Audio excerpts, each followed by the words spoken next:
你冷靜啲先啦，你唔可以殺死海怪嘅知嘛？我要殺死佢，喺8年裏面，我只係為咗呢個目的嘅啫。開槍將一個人殺死，並唔係你想象之中咁簡單嘅。啊！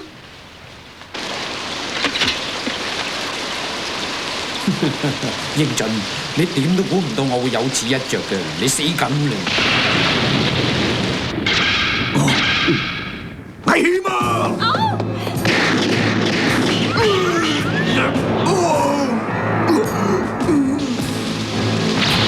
英俊，再見啦！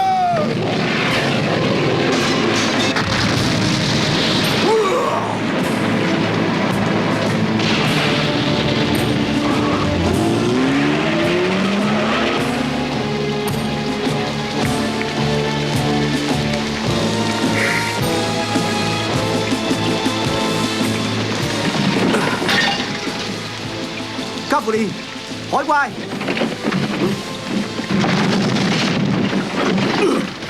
佢點啊？冇事㗎，佢受咗震盪暈咗。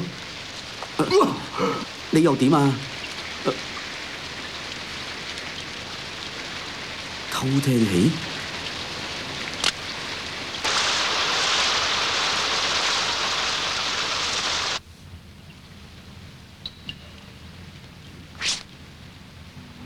咁都唔死得，算你大命啦！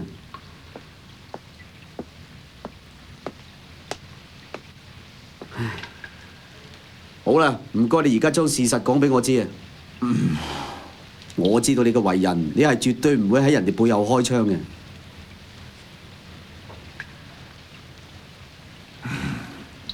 係8年前嘅事啦。當時加芙蓮嘅爸爸希活係我嘅拍檔嚟。後來有一個勢力非常之龐大嘅犯罪集團睇中咗我哋兩個，要我哋加入佢哋，我哋一口就拒絕咗。於是佢哋就向我哋下毒手啦。當時佢哋捉咗10歲大嘅加芙蓮，佢用加芙蓮嚟要挾我哋。唔制啊！希活知道咗之後，冇等到我就單人匹馬去赴約。終於佢中咗埋伏，背脊仲中咗好多槍添。我趕到去嘅時候已經為時已晚，我一怒之下將所有人都殺晒。不過可惜啊，俾組織嘅首領即期走甩咗，加芙蓮亦都失咗蹤。直至到尋晚，我見翻佢，但係佢要殺死我為父報仇。既然係咁，點解唔同佢講清楚呢件事？我點講佢都唔會信我噶啦。就算佢真係要殺我，我都冇怨言。咁你係咪已經查到呢個係即期布下嘅局嚟啊？佢已經嚟咗日本，用火箭炮襲擊我哋，亦係佢。我要搞掂佢先，未解決佢之前，我唔可以俾加芙蓮殺死嘅。咁勞氣因住傷口痛啊！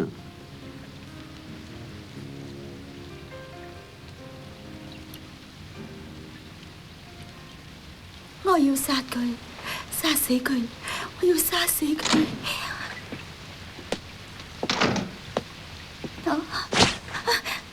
乜你醒返啊？你見點啊？英俊呢？佢而家喺邊度啊？佢啊，佢為咗救你而受咗傷，而家咪喺下邊休息緊。喂，加芙蓮，唔喺度嘅。咩啊？哎呀，你哋果然蛇鼠一窩啊！係你放走佢嘅，你話我知佢喺邊度啊？佢淨係衰人嚟㗎，冇打匪女啊！冷靜啲啊，加芙蓮，佢唔係逃避，佢做完自己嘅事一定會嚟揾你嘅。佢傷得咁重，仲去得邊呢？